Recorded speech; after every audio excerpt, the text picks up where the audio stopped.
I'd seen a lot of denunciation of terrorism in my time already, and it doesn't work.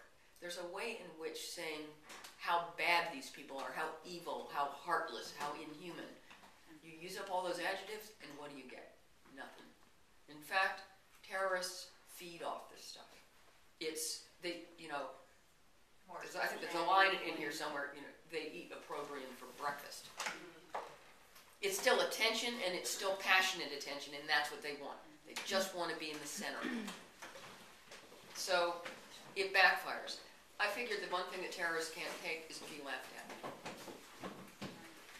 And I'm not going to give away the premise of this book, which is, because it's a slightly different book than it seems at first. It gets a lot more interesting. But it is a way of illustrating how effective terrorism can be, and at the same time, it's not heavy-handed. It should be entertaining. In fact, I think it probably qualifies as what Graham Greene called some of his novels an entertainment. It's meant to be light and plot-driven and fun. It's something of a boy book, which is one reason the photograph on the cover is a little androgynous.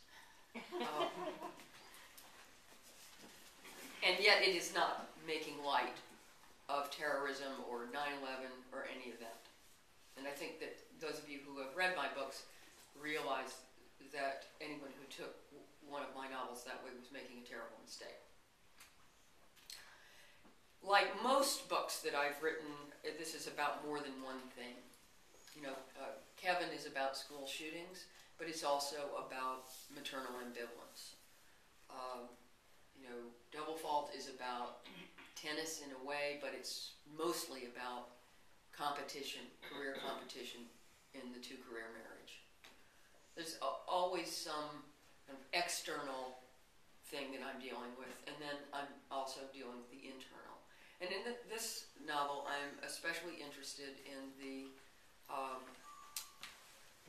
mystery of charisma. What is it about certain people that makes them so magnetic? You know that kind of person in a group who, if they don't come to your party, the party's going to be a drag. And these are the people also that you can't help yourself from talking about, right? There's something about them that you never tire of analyzing what makes them tick. Well, my protagonist, Edgar Kellogg, is one of those people who has constantly been smitten with such people throughout his life. Initially, of course, this is common to the high school years. There's someone else in his class who has this quality, and everyone loves him and wants to be around him, and he seems to be good at everything. He does everything with flair. But this is a proclivity that proceeds through Edgar's life. And one of the discoveries of the novel is that while he conceives of this as a terrible weakness and is constantly trying to overthrow the tyranny of these people and his wife, actually his proclivity for being entranced with people is the nicest thing about him, right? But that takes him the whole book to learn.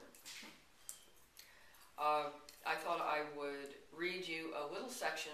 It's just from the first chapter. It's very short, but it's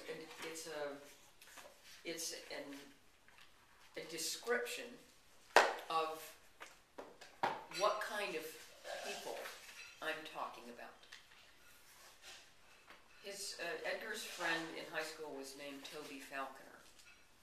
He was one of those, one of those bright blonde, handsome, beautiful, compelling people. And consequently, Edgar calls this type of person a falconer. A falconer was the kind of guy about whom other people couldn't stop talking. He managed to be the center of attention when he wasn't even there. He always got girls, but more to the point, he got the girl.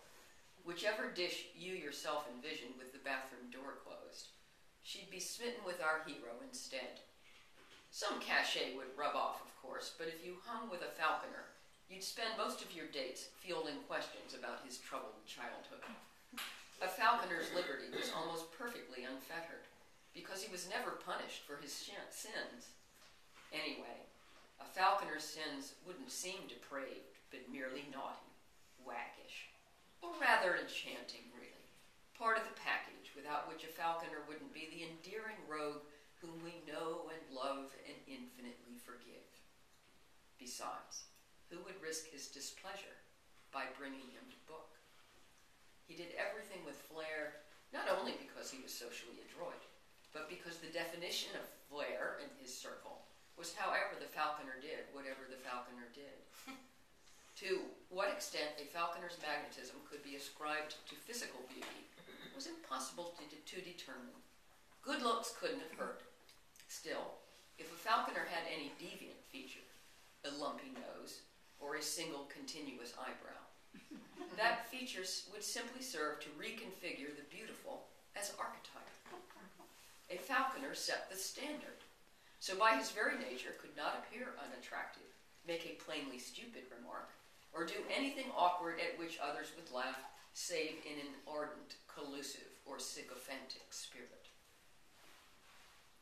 Hitherto, Edgar had been the falconer's counterpart, that symbiotic creature without which a falconer could not exist.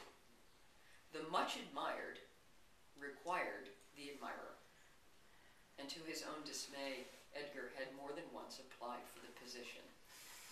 While he had much more preferred the role of BMOC if the post were going begging, he was eternally trapped by a catch-22.